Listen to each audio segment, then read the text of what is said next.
Dois, sol, teste. E.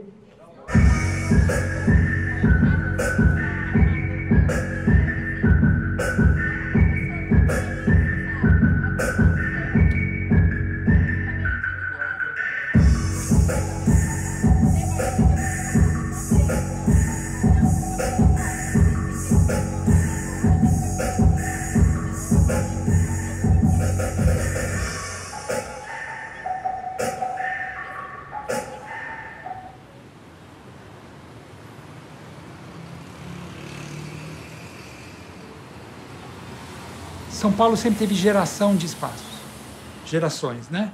Então você teve a geração, por exemplo, do Jogral, depois você teve a geração do Lei Seca, que foi uma casa de música instrumental aqui, depois você teve uma geração do Sanja, né, que chamava Che Bernard no começo, depois virou o Saint Germain, virou o Sanja, depois você teve o Supremo, em geral porões, incrível, né? Em geral porões, underground mesmo.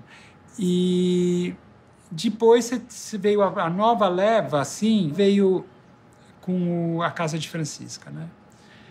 A Casa de Francisca, um espaço pequeno, super se profissionalizou, né? As casas que vieram vindo nesses anos, Mancha, Mundo Pensante, Serralheria, Casa do Núcleo, Puxadinho, elas estão se mantendo. A maioria está se mantendo. Ou seja, antes o ciclo era de 1 ou 2, agora é um ciclo de 8, 10. E o público vai. Mesmo num espaço com tantas instituições, com tantos shows gratuitos, muitas vezes, mas as pessoas querem ir nesses lugares e vão. Então, assim, a gente sabe que a gente trabalha com muitas coisas adversas, né? A música não toca no rádio, não está na televisão, quer dizer, os meios onde a música podia circular mais massivamente não existem. Então você tem que fazer um esforço para que essa música apareça a partir de iniciativas artesanais, mas é a manutenção dessas iniciativas, a soma das pessoas que trabalham no meio, as parcerias, as colaborações que vão fazer acontecer. Senão, não acontece. Falar de música autoral é muito abrangente, né? O Villa Country faz música autoral também, faz cover e faz música autoral. Um espaço de funk carioca, que tem os MCs também estão fazendo música autoral. Então, assim, só que esses são segmentos, assim, amplamente divulgados na mídia.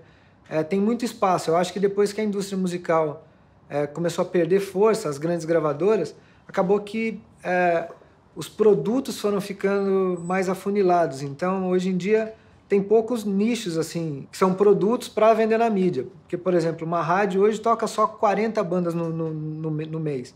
Então, se você for pegar essas bandas que tocam na rádio, você vai ver que tem os nichos ali, o funk carioca, o sertanejo universitário. Então, o lance, quando a gente fala de trabalhar com música autoral, você trabalha com música autoral de bandas independentes. Mas a ideia de trabalhar com música autoral é para dar espaço para essas bandas que não têm espaço. São Paulo é um lugar onde vem bandas de todo o Brasil, porque tem um pequeno circuito de música autoral aqui, onde essas bandas conseguem circular, conseguem trabalhar, conseguem fazer um processo de formação de público. Eu acho que as pequenas casas elas cumprem uma função que foi das pequenas gravadoras há um tempo atrás, na década de 70 e 80.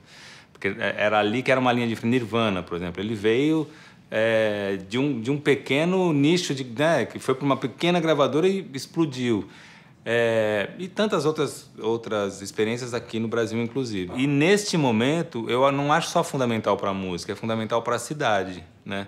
Eu acho que esse retorno, de uma certa maneira, da ocupação das ruas, né? A moçada que frequenta, inclusive, as casas, eu acho que se determina uma maneira de ocupar a cidade também através da música que se faz nas casas, né? E como as casas atuam. Por isso que eu acho que elas são mais importantes que as pequenas gravadoras da década de 70 e 80, porque elas extrapolam o universo da música, né? Eu acho que elas têm uma relação com a cidade.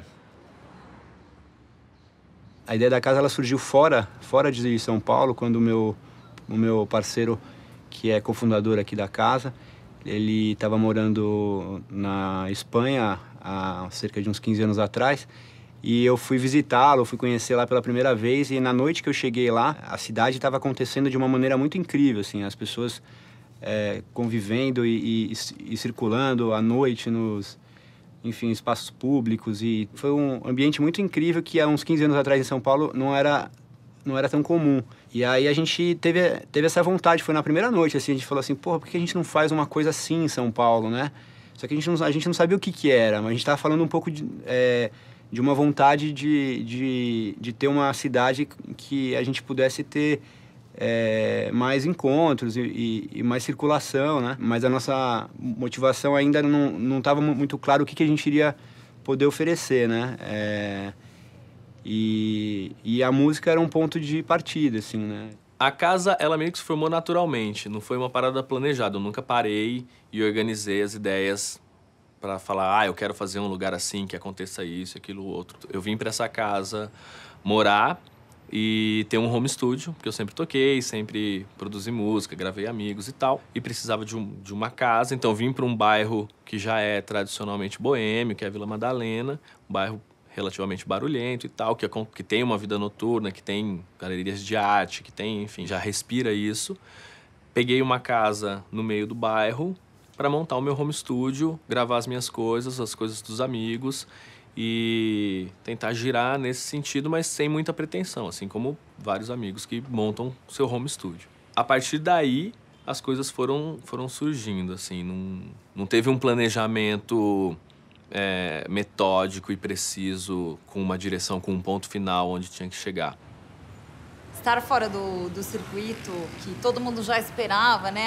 Vai abrir uma casa nova, então abre ali, abre na Augusta, na Vila, acha ali os lugares que já tem um monte de gente e faz mais uma.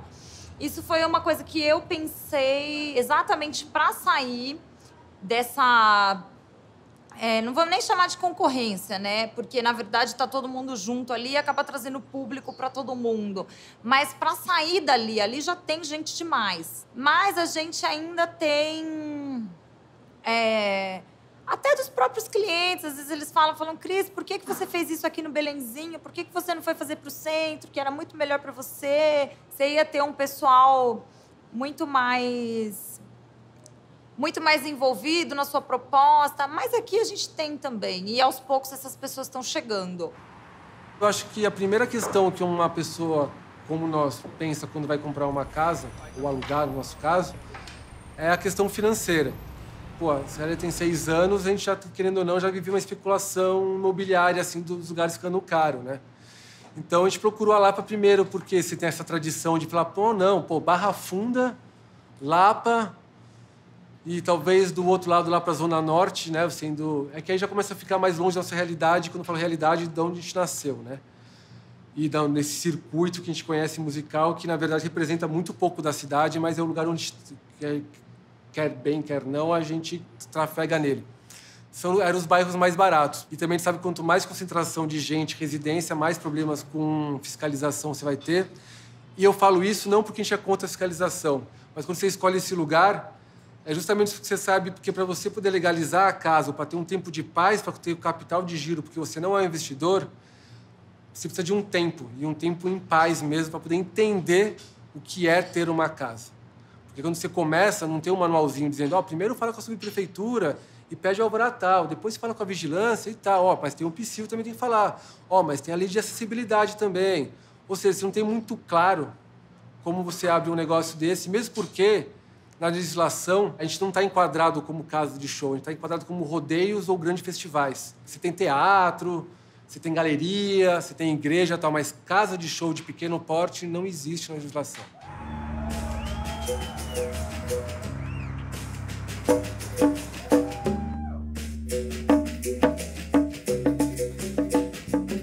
Vejo um cachorro molhado, andando na rua com teu velho chegado, carregando o carrinho velho bem cansado, o cão não sai do lado, isso é prova real de ter um aliado. Nosso lixo é o luxo que o velho tem, ele só depende dele, não depende de ninguém. Sobrevivência das ruas na alma, marca da dor, e não foi ele que escolheu ser um catador. Falta de opção, Brasil, país da corrupção, ladrão de colarinho, vulcão, erupção, tsunami, desemprego parece um enxame, a distribuição de renda desse país é vexame. Ele segue pegando uma lata aqui e ali, lutando o dia inteiro pra ver teus filhos sorrir andando, e sempre criou criando novos ideais, mas é foda sustentar alguém com 300 reais por mês. Só que playboy, filho de rico, burguês, gasta em um dia o que ele ganha em um mês. Agora é a nossa vez, vamos pra lá lutar.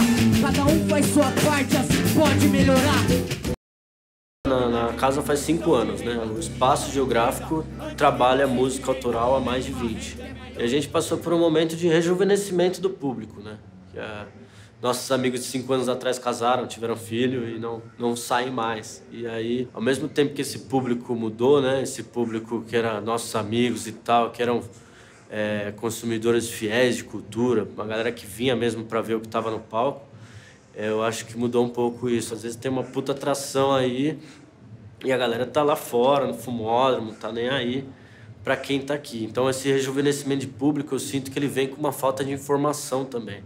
Uma falta até de educação cultural aí, que essa galera não consegue consumir e digerir a música de consciência. Eu acho que eles não conseguem assimilar muito a diferença de uma música pra outra, sabe? Sair no meio desse lixo, aprender a lição, que pra todo excremento existe uma salvação. Cada catador, por mais que ele ande sujo, frase na sua cabeça: seu lixo é meu luxo. Seu lixo é meu luxo. Seu lixo é meu luxo.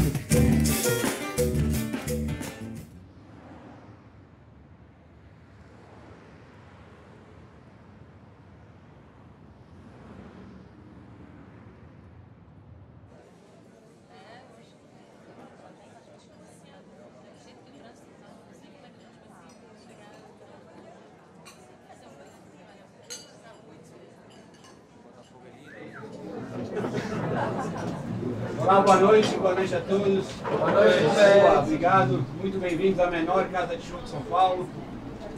Todas as noites a gente dá uns recadinhos mais formais para que tudo corra bem. O primeiro recado, por gentileza, são celulares, aparelhos sonoros. O segundo, que a gente realmente para o serviço, tanto de bebida quanto de comida em respeito ao show. Mas volta após o show, estão todos convidados a continuar na casa. E no momento da conta a gente pede a gentileza de aguardar na mesa, que além de ser mais rápido, é mais confortável também. O recado mais importante é o cuidado grande agora, na hora do show, para não atrapalhar a performance dos artistas, como das pessoas que vieram aqui para prestigiar o trabalho. A gente pede esse momento de delicadeza e encarecidamente também na hora da saída, porque aqui é uma zona mista, tem vizinhos que já vão estar dormindo, a gente conta demais com a elegância de todos. Hoje parece que só tem pessoas elegantes aqui, não teremos nenhum problema, tudo vai correr bem.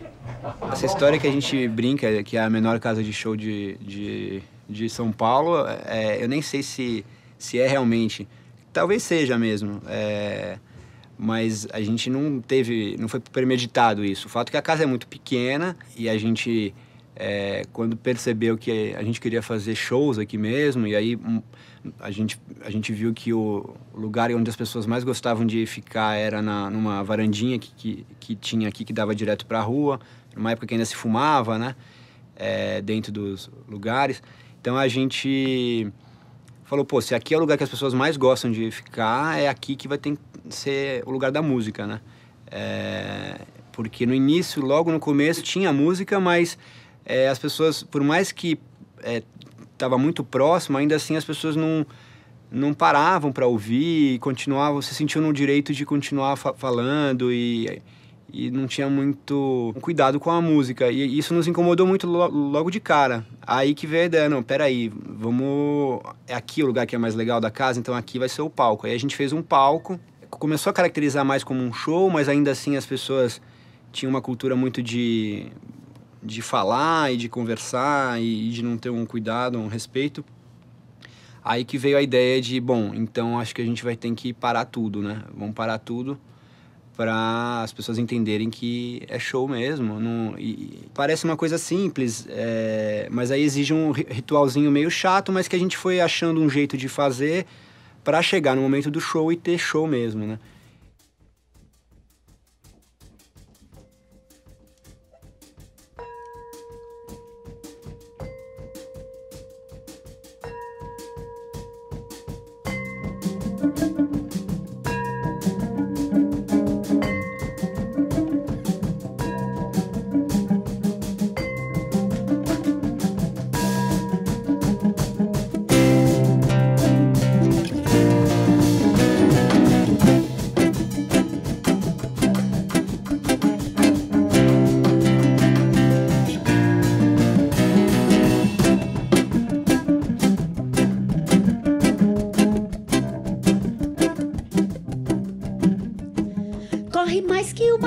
mais depressa,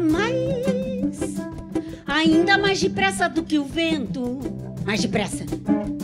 Corre como se fosse a trave espessa do tenebroso véu do esquecimento. Tenebroso véu. Eu não sei de corrida igual a essa.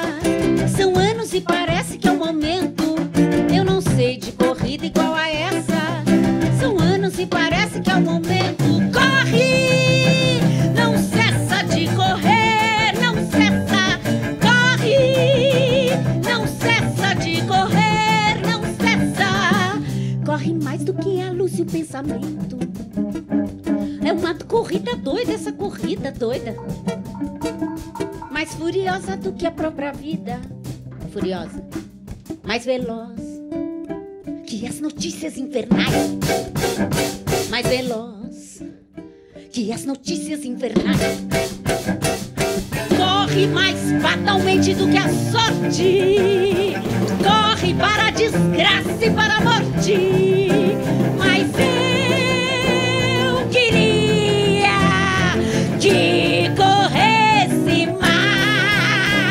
Mas eu queria que corresse mais.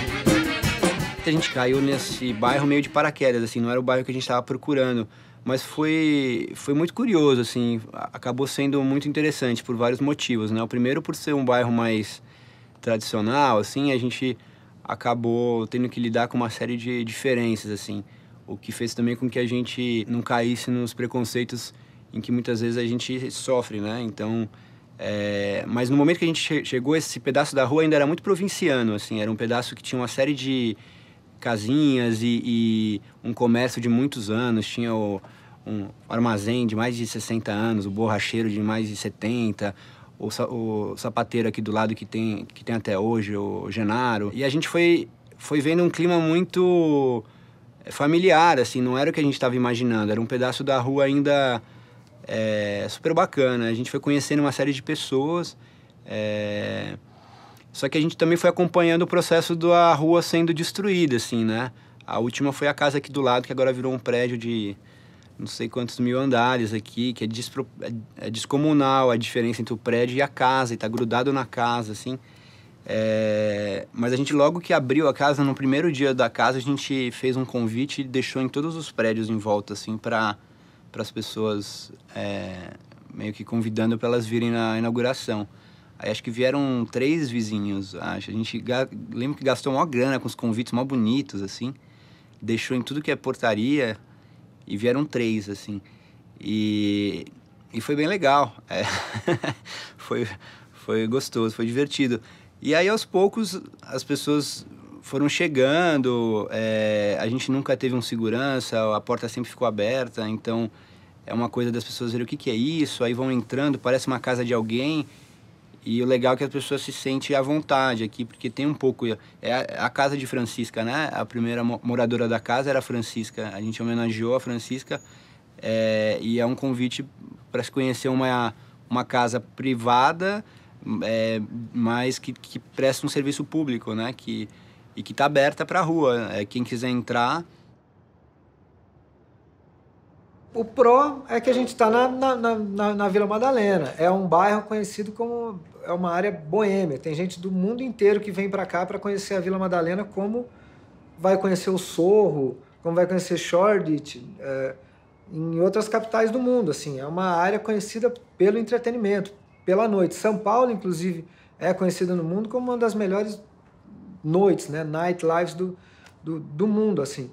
Só que, infelizmente, aqui não tem uma zona de entretenimento. Tem zona industrial, zona residencial e zona mista. Então, a zona mista vai ter problema. Por quê? Porque não é só a questão de eu fazer o isolamento acústico do puxadinho da praça. Eu posso isolar tudo e não vazar nada de som, mas o movimento na rua, das pessoas, a quantidade de carro que circula na Vila Madalena, aliás, São Paulo inteiro, né? Mas na Vila Madalena, por ser uma região de eventos, de bares e tal, já tem esse fluxo de pessoas e faz barulho. Então, o morador que vem morar aqui na Vila Madalena, ele já sabe disso, né? O cara que veio depois da Vila Madalena já ser uma zona de entretenimento. E aqueles que moram há muito tempo aqui, é isso que se tornou a vila. Eu acho que é meio irreversível. Mas é um bairro interessante, porque, se não me engano, é a maior concentração de galerias de arte e ateliês da cidade. Então, o bairro já tem essa energia toda, esse ar, essa atmosfera de arte, cultura e bares e tudo mais. Então, é um bairro que te atrai por conta disso. Se você pensa em trabalhar com arte, com criação e tal, tem um porquê, tá aqui dentro. Só que, assim como... Eu traço um paralelo, assim como a música tem esse lance da música que é a mais comercial, é a mercadológica, ser uma música que o foco dela é uma coisa que não necessariamente o artístico da parada, o bairro da Vila Madalena também ficou com um lance que o foco começou a deixar de ser isso que é legal, essa parte da arte, da cultura que existe aqui, do que gira, que tem em todos os bairros da cidade, mas que, enfim, aqui começou a ter destaque por algum motivo X. Isso começou a ficar ofuscado em relação ao quão comercial se tornou o bairro, só pelo fato de existirem muitos bares e muita bebida e muita vida noturna e tal. Então, isso tem um lado meio triste nessa história, né? De, não sei pra onde que vai virar aqui, como é que vai ser. Começaram a erguer prédios gigantescos e tal. Já não é mais um bairro que tinha as características que tinha há, sei lá, 15 anos atrás, 20 anos atrás. Então, proscrito e sozinho, eu solto aos ecos da serra, suspiros desta saudade que no meu peito se encerra. Esses prantos de amargores são prantos cheios de dores, saudades dos meus amores, saudade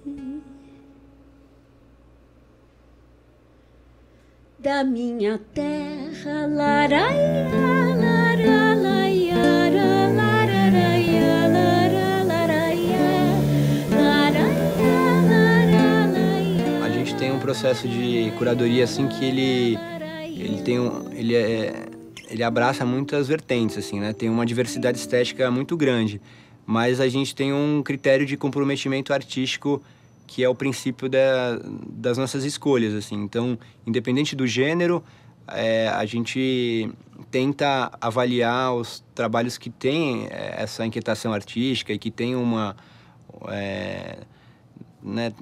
trazem uma relevância artística dentro do seu gênero, da sua estética. O que nos dá orgulho é que a gente não é uma casa que tem um circuito, a gente não fala com um público único. Então, um dia você está ouvindo música erudita, no outro dia você está ouvindo rap, no outro música contemporânea, no outro popular e por aí vai. Mas dentro desse corte artístico, assim, né? Desse comprometimento artístico.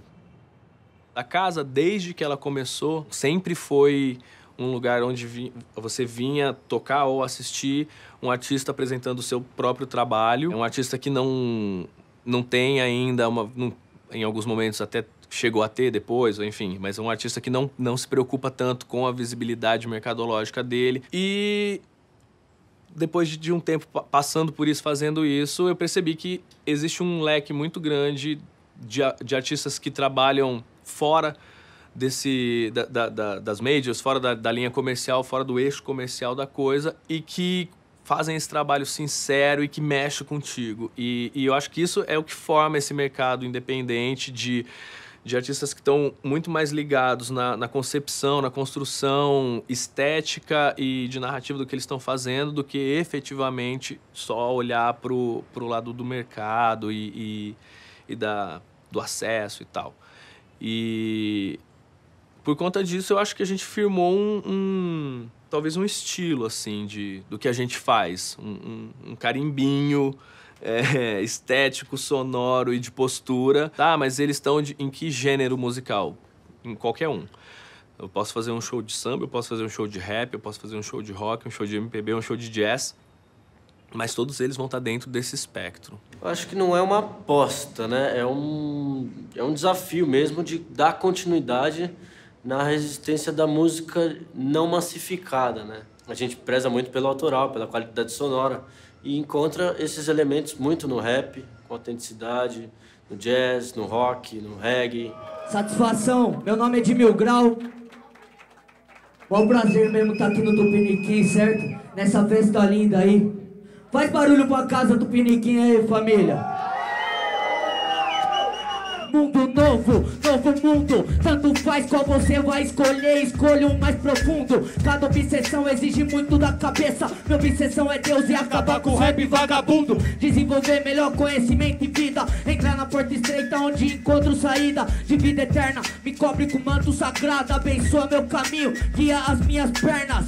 Por onde eu for que eu não encontro a maldade, que eu encontro a verdade, afasta a falsidade de mim. Meu novo mundo é te adorar, pra ti me abençoar. Tenho que orar que te amar, pra que tu me afaste do fim. Vi o crime de perto, já cheirei cocaína. Eu já fumei maconha, vendi os dois na esquina. Gerenciei biqueira, várias fitas alucina. Mas a vida te ensina a dar a volta por cima. Eu não esqueço o mundo me esquece. Eu não esqueço a paz, ela me desmerece. Eu não esqueço o ódio, não esqueço do amor. Quero que o nosso mundo de rua viva em prol de valor. Não esquece dos que morreu, dos que já se perdeu. Eu decidi meu novo mundo, você decide o seu. A divulgação era basicamente feita pelo Facebook, através de flyer digital. Há um flyer fixo que a gente distribui aí nas lojas de skate, em pontos parceiros, até bares parceiros também. E o boca a boca. E traga o seu amigo. Outra questão de organizar show e bar, entra a parte contatar com o pessoal, fazer os tais eventos, fazer a tal divulgação, trazer público, não é fácil, são 22 shows no mês, então não é sempre que você consegue encher a casa. Fazer com que a sua mensagem chegue para todo mundo sem ser uma coisa repetitiva, enjoativa. Todo dia você está divulgando show, todo dia você está divulgando cerveja, todo dia você está divulgando comida. Querendo ou não, é a mesma coisa, todo dia tem que ser feita de um jeito diferente. Então, essa coisa de se reinventar todo dia. A dificuldade é grande. Assim, primeiro que eu não sou um empresário da noite. Eu não tenho experiência nessa área de montar uma balada ou de uma casa de shows. A minha experiência vem de produção. Eu trabalhava fazendo gerenciamento de turnê, cuidando de escritório de shows. Então, a minha experiência com música vem disso aí. Só que para abrir um negócio de música autoral hoje, primeiro, você tem que gostar muito do que faz, senão abriria outra coisa. Como diz o Rafael Castro, uma fábrica de portão, dá mais dinheiro do que abrir uma casa de música autoral. Ou então seria, sei lá, fazer uma coisa legal ainda, seria concorrente do Aldo Borogodó e trabalharia com samba, porque aí o público que vem na casa é o público que vem em busca de samba, independente da programação que você tem ali. Então é muito difícil formar o público e é muito difícil pessoa nova que está passando na rua, por exemplo, no final de semana, entrar para assistir uma banda autoral. Então a gente é muito dependente do público que a banda tem e muitas vezes a maioria das bandas não tem público ainda, porque tá todo mundo nesse processo de formação. Então, para ter uma casa de música autoral, você tem que gostar do que faz e saber que você está num negócio que ainda, pelo menos por enquanto, é uma contramão de mercado. É complicado você falar de curadoria, tipo, um vertente musical, porque esse recorte é importante. Às vezes o fundo tem um recorte de jazz, o Mancha tem esse recorte da música indie, rock and roll. A Celeria e o Puxadinho, a gente mexe com o rock and roll, o indie, aí a gente põe o punk rock, aí tem a música instrumental, vem um jazz também.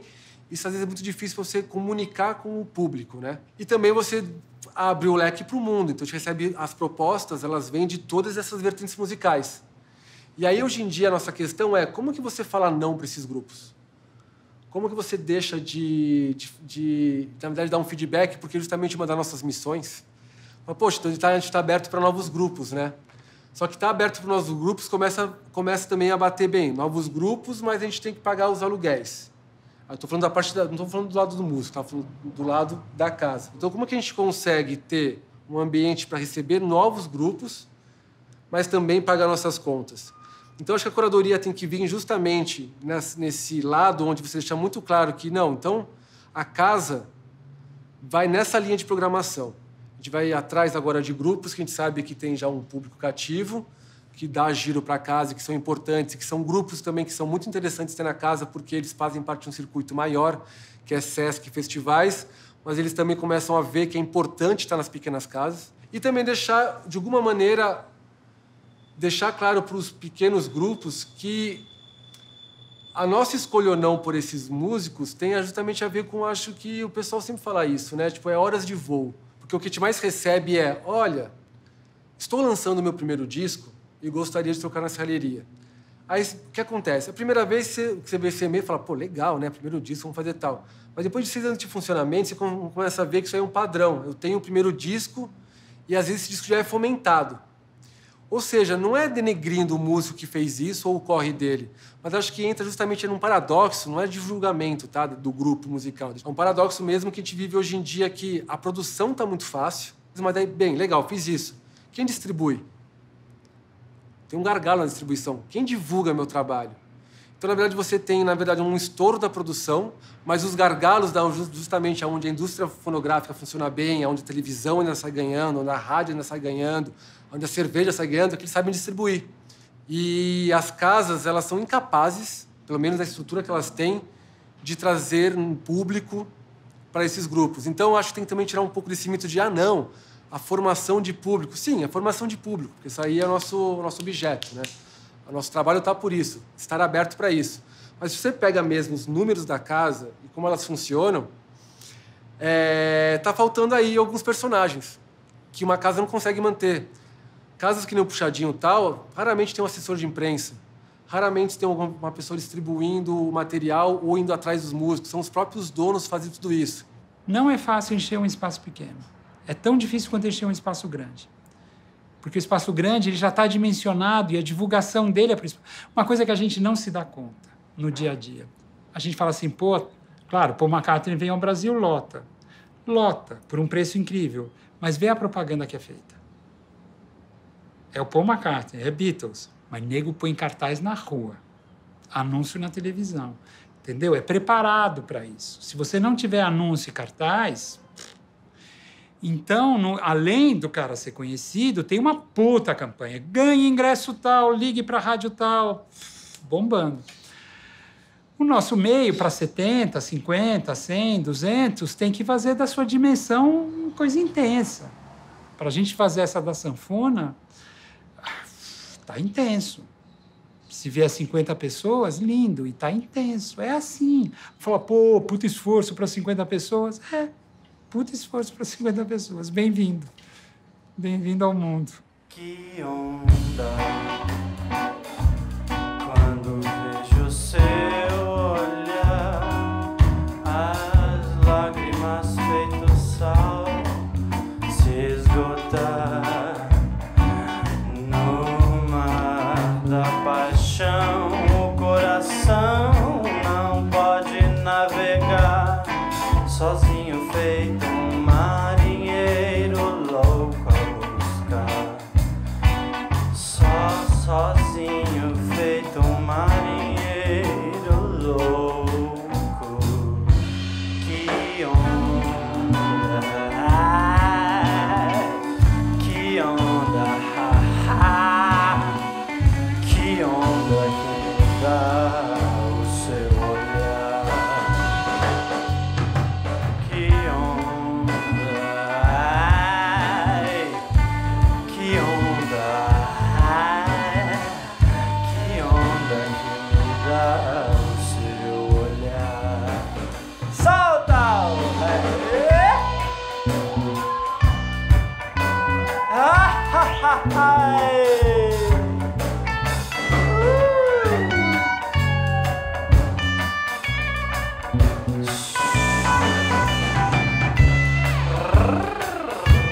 Reggae music, brother. Hey, obrigado, Brasil. Que orgulho. Ha!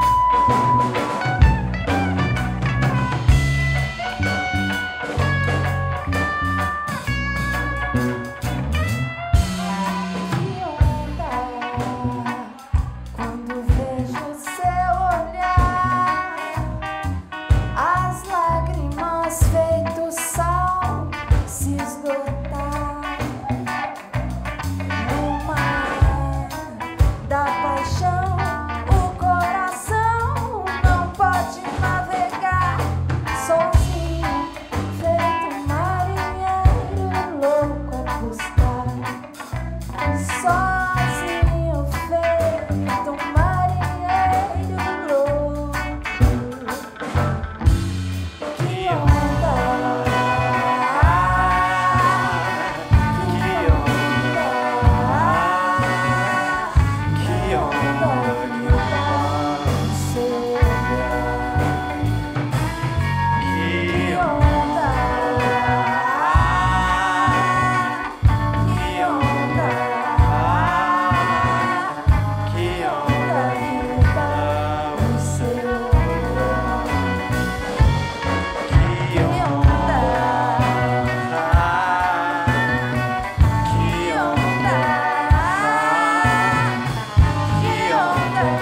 dá o seu olhar. Que onda, que onda,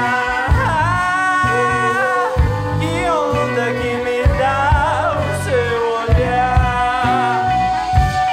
Que onda, que onda, que onda que me dá o seu olhar. Que onda, que onda que me dá o seu olhar. Yeah! Que onda, tsunami. Vocês estão vendo? Não é só Mariana, não é só lama, é a onda da vida. Ei, que onda,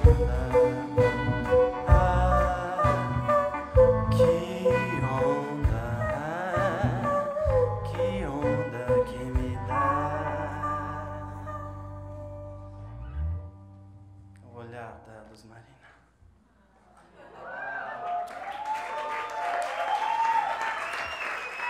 Os recursos são sempre muito enxutos, porque a quantidade de pessoas né, é muito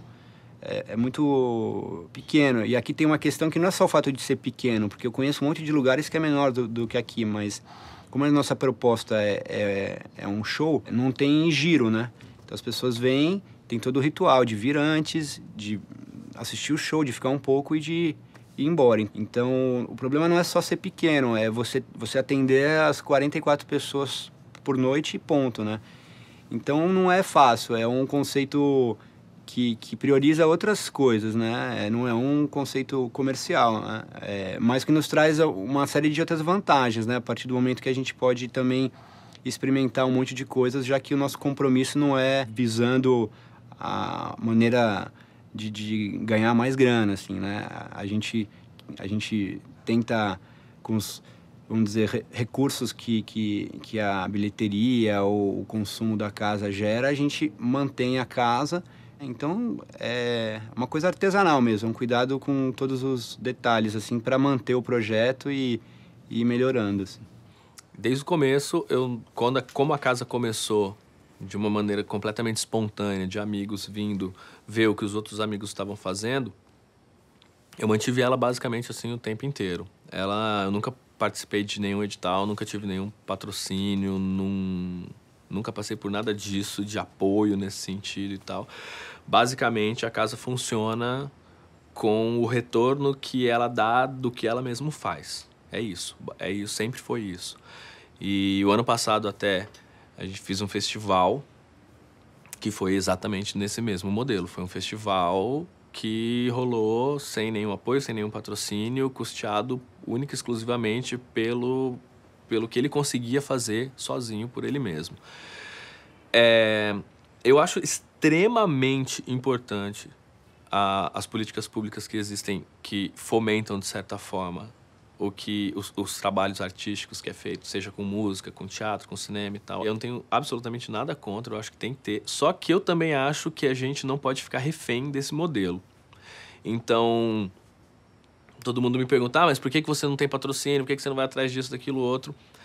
E eu, na minha cabeça, assim, é legal fazer isso, ter patrocínio e tal. Só que a partir do momento que eu preciso disso para acontecer, para realizar, eu abri um ponto fraco ali na estrutura da coisa toda. E eu entendo todos os amigos que eu tenho que precisaram abrir isso mesmo, colocar esse ponto para poder evoluir o que estão fazendo. Mas eu acho que eu cumpro um papel de ser o contraponto disso. De não ter e falar, não, cara, não tenho, não pretendo ter e continua existindo ali, a duras penas, dando murro em ponta de faca, porque ao mesmo tempo que eu não tenho apoio e tal, eu também não tenho nenhum respaldo, assim, não existe uma preocupação por parte do poder público de que eu exista. Então é um pouco, pra mim é muito absurdo, né, na verdade, um pouco não, é muito absurdo, é tipo, cara, eu não tô te pedindo nada, eu não quero nada, eu dou conta de fazer o que eu faço, eu só preciso que você, poder público, aceite a minha existência. E ainda assim, a gente não consegue. Se eu quisesse viver como uma casa de show, eu não sobreviveria, nunca. Eu mal consigo pagar um cachê decente para os artistas que vêm para casa, quanto mais viver como uma casa de show. Eu vivo hoje aqui da cerveja que eu vendo. É a cerveja que paga os meninos que atendem, que cuidam, que montam. É a cerveja que compra o equipamento de som. É, praticamente assim, a gente está com uma estrutura de cozinha legal, então é o que a gente vende no bar que sustenta o show. Tem poucos editais ou leis de incentivo que apoiam os espaços onde a coisa acontece. Tem muita coisa para o produto final, para festival, para circulação de bandas, para gravação de um CD.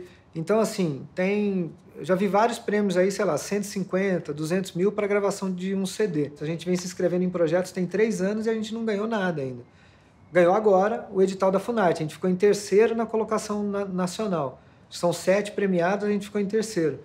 E ganhamos 200 mil reais.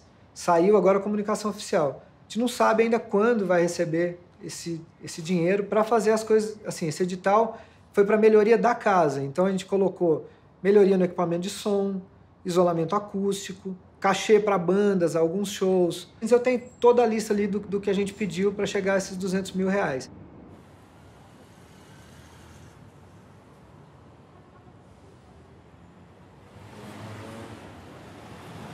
O espaço não tem um capital de giro, a gente vive com o dinheiro que vai girando e as bandas entendem quando a gente atrasa um borderô, alguma coisa, mas realmente é muito difícil. Agora a gente foi lacrado pelo Psyll na última sexta-feira.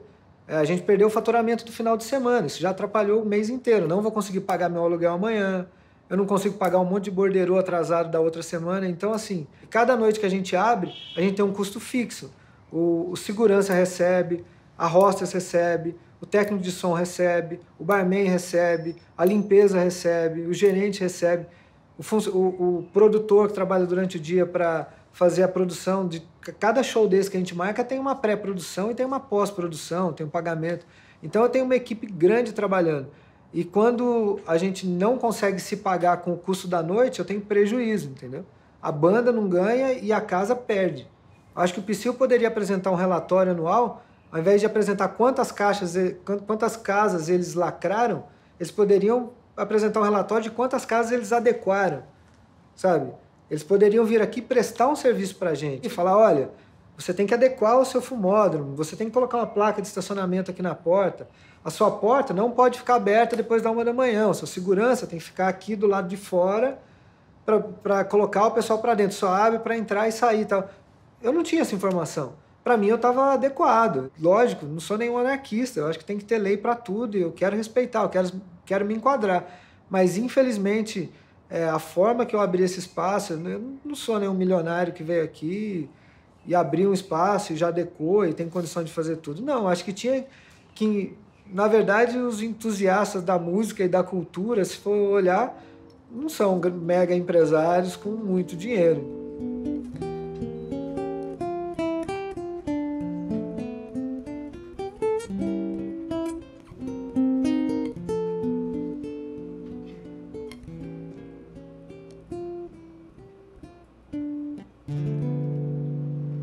Nas horas mortas da noite,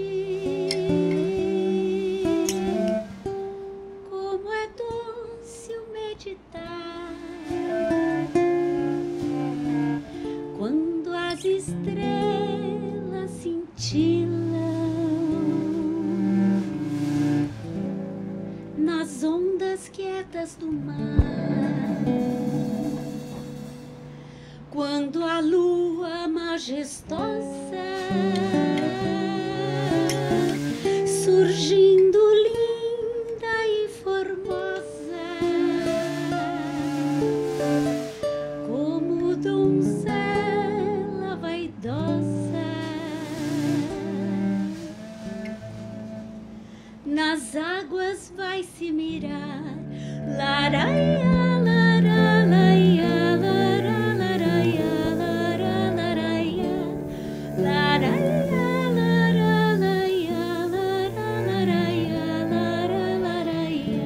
Eu não gosto de falar de qualidade musical. Eu acho que a qualidade musical ela é muito ampla no sentido de eu não consigo, às vezes, ter um radar acho que tão amplo de compreender e entender todas as vertentes musicais que existem, né? Mas eu acho, sim, que as pequenas casas fazem uma espécie de curadoria do que está rolando por aí. Eu acho que, naturalmente, às vezes, a primeira intersecção do músico com o público é na pequena casa, né? Às vezes é vendo o que está acontecendo e, às vezes, se testando, às vezes, em lugares que vão se tornar pequenas casas, né? Que eu acho um pouco geracional isso também, né? Muito interessante quando tem uma moçada que fala, puta, o cara quase que ele vê que aquilo é tão legal, tão genial, ele quer fazer aquilo com uma turma, e essa turma vai se ampliando. E aquilo acaba com uma pessoa daquela turma abrindo uma pequena casa, uma garagem que vai se transformando e, por a hora que você vê, você fala, nossa, o que é isso, né? E tem pessoas muito interessantes nessas casas, né? Pessoas com uma antena do tamanho do mundo, né? A maneira como enxerga as outras coisas que estão acontecendo em outros estados, outras cidades, outros países, né?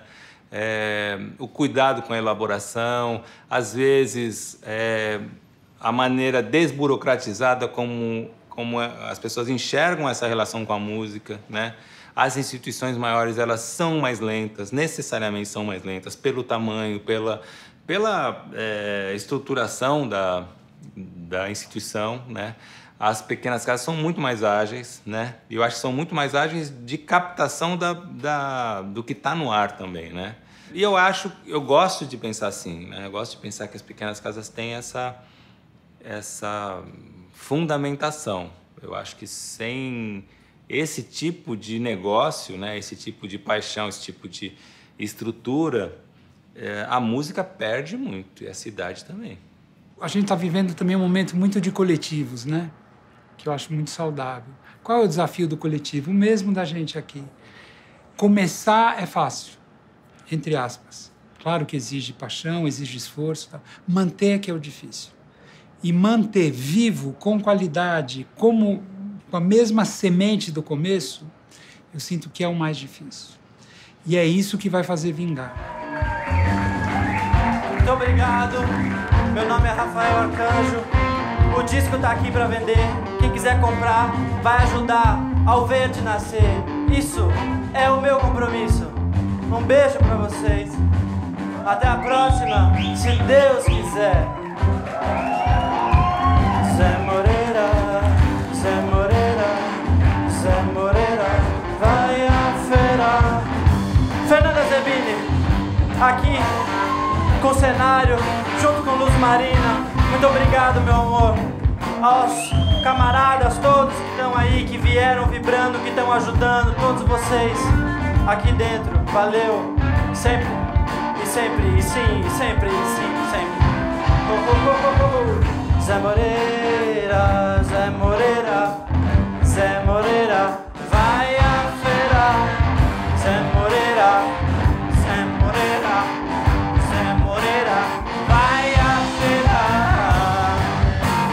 faz aferrar. Tira o leite, planta o milho, colhe a cobra. Tira o leite, planta o milho e colhe a cobra. Não toma Coca-Cola. Tira o leite, planta o milho, colhe a cobra. Tira o leite, planta o milho e colhe a